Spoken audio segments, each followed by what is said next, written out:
Let's see how many baconators it takes to get these people to rat on each other or themselves. These are 5 of the fastest police interrogations in history, starting with Raymond Gates demonstrating exactly how to head straight to prison in seconds. Raymond was brought in after police obtained footage of him assaulting a 17-year-old girl.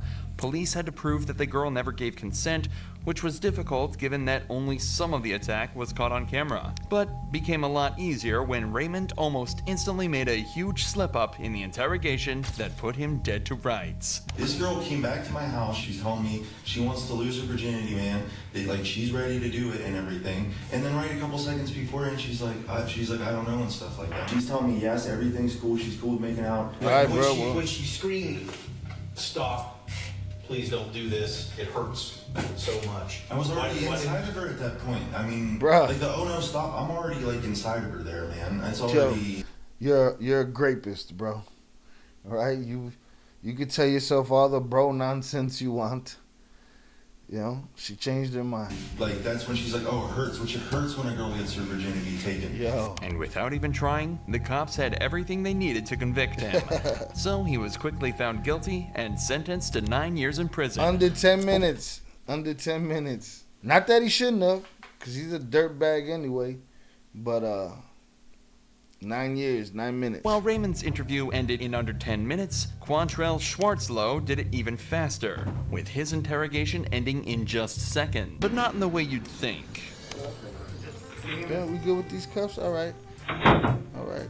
Quantrell was brought in for strangling a girl and assault. Listen, he knew when he walked through that door, that window was his opportunity. He barely looked at that table and considered even sitting down. He's on the run right now. Her, a crime he clearly didn't want to be convicted of. Was brought in for strangling a girl and assaulting her, Oh, a nice crime guy. he clearly didn't want to be convicted of. No hesitation, just boop.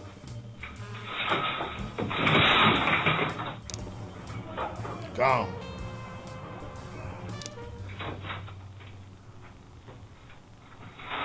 Oh no! You in a movie, Popeyes.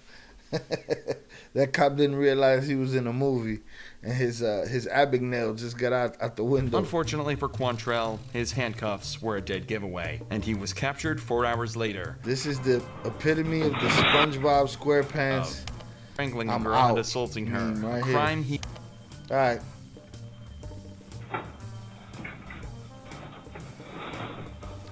I'm out.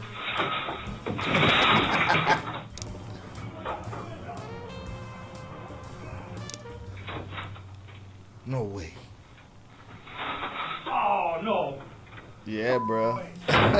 Unfortunately, Ricky Hawthorne took a much more straightforward approach to ending his interrogation, managing to confess in record time. Ricky was found Didn't even covered sit in down blood yet. near the bodies of Lara Coote in Didn't even sit down time. yet. More straightforward approach to ending his interrogation, managing to confess in record time. Ricky was found covered in blood near the bodies of Lara Kuchar and Tommy Skeens. Lara had clearly been assaulted. Ricky's DNA was also found at the scene, so police had no worries when bringing him in. Surprisingly though, Ricky would make it even easier for them. She's like, come on. Let's get this over with. Let me tell you what went down. Hey, Hey, come on in. hey, yes sir. Yeah, I did it.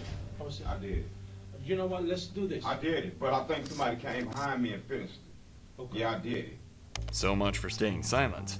However, Ricky is alleging that he wasn't actually the murderer. He just attacked the couple and assaulted Laura. It was someone else that finished the job. Even though the evidence was stacked against him, he still would have had a better chance of getting away with it if he just stayed silent. There's 3 more people. I don't know. And you know what? They was living when I left, but I think somebody came in behind me and finished them off. I did beat the shit out of them, but it was somebody else. I left. Despite his claims, it was determined that the couple died of the injuries inflicted by Ricky, and he was later found guilty of first and second-degree murder, as well as battery in the assault on Laura. But Jared Murray Dirty takes the asshole, cake for the man. most insane interrogation in history. Jared had shot his friend in the head during a car ride to Walmart for no other reason than to know what it felt like to kill someone. Yo, Jared man, You never know when somebody woke up and that's the day. Unfortunately, so many stories of what was the reason? Was none. Dude just decided I wanted to see what it was going to be like today. Attempted to flee by hitchhiking to Canada, but was picked up by an officer after perfectly matching the perp's description. The officer took him into custody where a quick but truly chilling interview took place. Okay, and what do you remember telling me? In summation that I'm guilty, yes. Of what? Of murder. Okay, and who did you murder? Gennaro. Okay, and how did you murder him? With a gun. I shot him in the head twice. Okay. 3 shots were fired, 1 missed. Jared isn't hanging around here, and apparently had already confessed before he even made it to the station. But what's interesting about this interrogation isn't the speed at which he confessed, it's exactly why, as well as his general demeanor throughout the interview. Okay. Jared, give me your full name. Jared Lindreth Wayne Murray.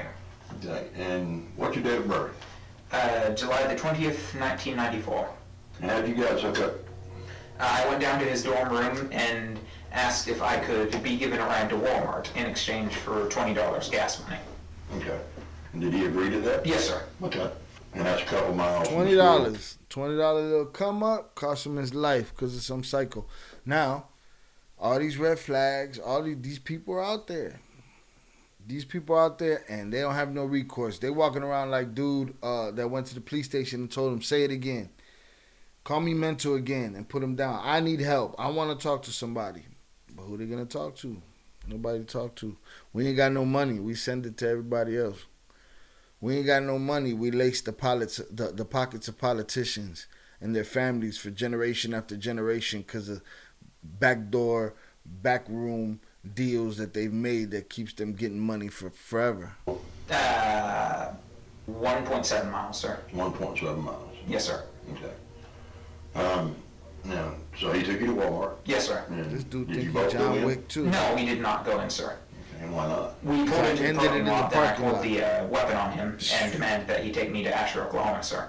Okay, and why did all of a sudden did you decide that you needed to go to Asher? I didn't. Because I was planning to take him out into the country and kill him. Jared lacks any form of empathy, remorse, or knowledge Yeah, that he's frozen. what he's done is a bad thing. He merely expresses his actions as though they were fact, and in a later psychological assessment, it was determined this was because he had become delusional and believed that he was required to kill someone. If it's not clear by now, Jared was diagnosed with schizoaffective disorder, and delusions from this are likely what pushed him to kill Gennaro. But Jared is happy to provide us with even more detail surrounding his motive. Okay. So you've been planning this for 2 days. He's 5 minutes in. 2 weeks, yes. 2 weeks. But not with a selected individual, no. Okay. And when did you get to the point where you knew it was going to be him? That was 3 days prior to the incident. And why him? Of all the kids in college here, why him? I believed that he would have had the least impact, sir. Impact of Thinks he's Walmart. Thanos. I believed he didn't have many friends, or many close friends, I should rephrase. And as his, as he is going missing, his absence would be less notable. Jared was, of course, charged with first-degree murder, but was eventually found not guilty by reason of insanity. There it is. Instead of receiving prison time, he would instead spend an indefinite amount of time in custody at a mental health facility where he would receive the treatment he should have had so much earlier.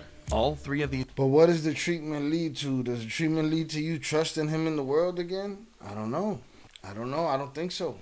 I don't get it. You want to come back to the world. You want to get out the hospital. Maybe you got to serve some time. We got to see that you mean it, man. You know what I'm saying? Like, shit.